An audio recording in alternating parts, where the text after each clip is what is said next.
নমস্কার, আমি স্বস্তিকা বারুই। আমি জোকা ঠাকুরপুকুরে থাকি। শ্রীমতীর দরবার আয়োজিত home chef season 3 online cooking প্রতিযোগিতার আমি একজন প্রতিযোগিনী। আমি আজকে আপনাদের সামনে করে দেখাবো চিংড়ি মাছের মৌলো, এই প্রাচীন রেসিপিটি। আমার সম্বন্ধে বলি, আমি একজন হোম মেকার হলেও আমার একটি ছোট ক্লাউড কিচেন আছে। আমি রান্না করতে খুবই ভালোবাসি। সেখানে আমি বিভিন্ন ধরনের রান্না করে থাকি এবং ছোট অনুষ্ঠানে আমি আমার খাবার সাপ্লাইয়ের অর্ডারও দিয়ে থাকি। এছাড়া আমি একজন জুয়েলারি মেকার। আমি জুয়েলারি বানাই, আমার বন্ধু বান্ধবদের গিফট করি এবং বিক্রিও করি। তো এই সমস্ত কাজের মধ্যে আমার রান্না করাটা প্যাশন। রান্না করতে আমি খুবই ভালোবাসি। সেই সূত্র ধরেই শ্রীমতীর দরবার আয়োজিত অনলাইন কুকিং প্রতিযোগিতা হোম শেফ সিজন 3 আমি আজকে একজন প্রতিযোগিনী। এই প্রতিযোগিতায় অংশগ্রহণ করতে পেরে আমি অত্যন্ত আনন্দিত। শ্রীমতীর দরবারের কর্ণধার শ্রীমতী মৌসুমী রায় সরকারকে আমার অসংখ্য ধন্যবাদ। আমার রান্নাটি যদি আপনাদের ভালো লাগে, আপনারা শ্রীমতীর দরবার চ্যানেলটিকে লাইক করবেন, শেয়ার করবেন, সাবস্ক্রাইব করবেন এবং আমাদের সাথে থেকে আমাদেরকে উৎসাহিত করবেন। নমস্কার।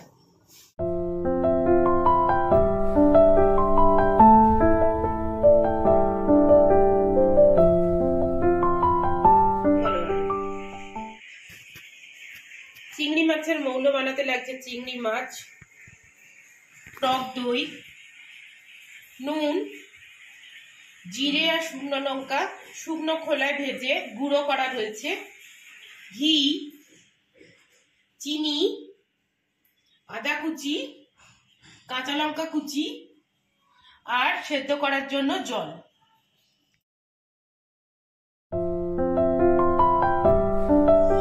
প্রথমে একটি পাত্রে কিছুটা জল ফুটতে দেব। জলটা ফুটে উঠলে তাতে সামান্য নুন দিয়ে দিয়েছি।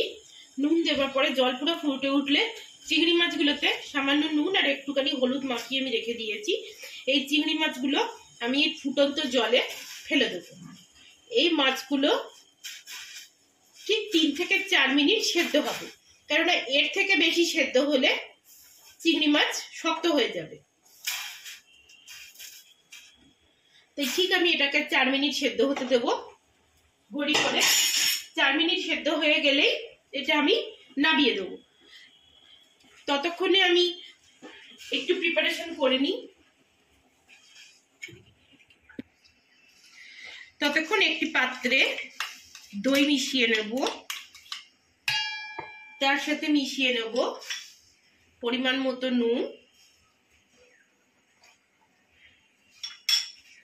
কিছুটা কাঁচা লঙ্কা কুচি, কিছুটা আদা কুচি, একটু বেশি করে চিনি। এটা একটু মিষ্টি মিষ্টি হয়, এটা যেহেতু সাবেকি রান্না। আর এর সাথে মিশিয়ে নেব ভাজা মশলা, পরিমাণ মতো মিশিয়ে নেব। সব উপকরণ ভালো করে মিশিয়ে নেব।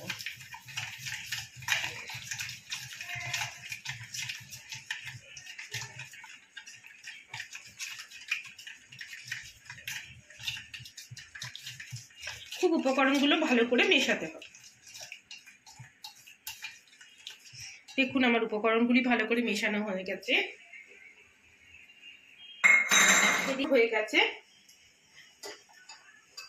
দেখুন চিংড়ি মাছগুলো একদম ফুটে উঠেছে। আমি এটা নামিয়ে জল ঝরিয়ে আপনাদের সামনে বাকি রান্নাটা করে দেখাচ্ছি।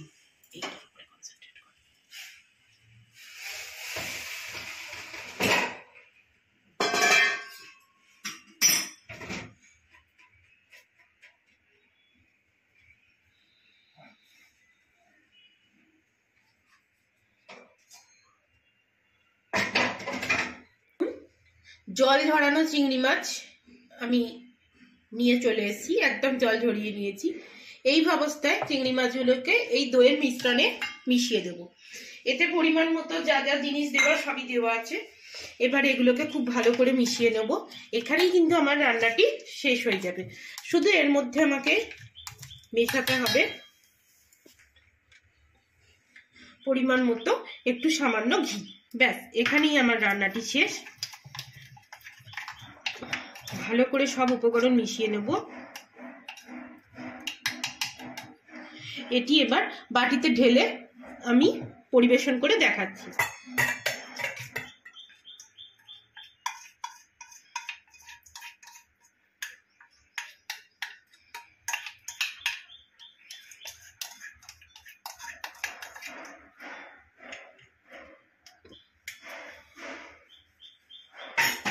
এই রান্নাটি ঠান্ডায় খেতে হয়। এই রান্নাটি ঠান্ডায় খেতে হয়। এতে আমি ফাইনালি আপনাদের 1 ঘন্টা পরে, এটা 1 ঘন্টা ভিজিয়ে রাখতে হবে। 1 ঘন্টা ভিজিয়ে রাখার পরে এটা খাবার আসল টেস্ট আসবে। এটা শুধু ভাত, রুটি সবকিছুর সাথেই খাওয়া যায়, তবে ভাতের সাথে এটা বেশি ভালো লাগে, সাদা ভাতের সাথে। এটি শতাব্দী প্রাচীন রান্না। আশা করি আপনাদের রান্নাটি ভালো লাগবে। আমি ফাইনাল ডিশ আউট করে আপনাদের সবার সামনে এটি পরিবেশন করছি।